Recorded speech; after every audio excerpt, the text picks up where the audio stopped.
ଲୋକେ କୁହନ୍ତି ମଣିଷର ମନ ଭଲ ଥିବା ଦରକାର, କିନ୍ତୁ ସତ କଥା ହେଲା ଏହି ଦୁନିଆରେ ତୁମର ମନର ମୂଲ୍ୟ କେହି ବୁଝନ୍ତିନି।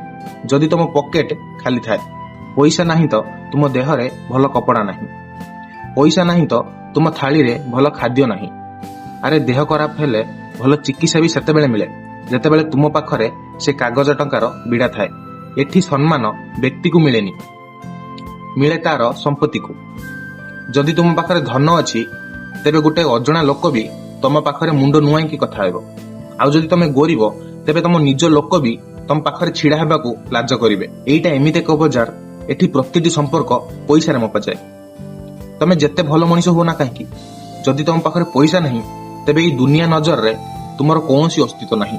ପଇସା ଭଗବାନ ନୁହେଁ ସତ, କିନ୍ତୁ ଭଗବାନ ଠାରୁ ବି କମ୍ ନୁହେଁ। ତେଣୁ ନିଜକୁ ଏମିତି ଗଢ଼ ଯେ ଯେମିତି ଭବିଷ୍ୟତରେ କାହା ଆଗରେ ହାତ ପତେଇବାକୁ ନ ପଡେ।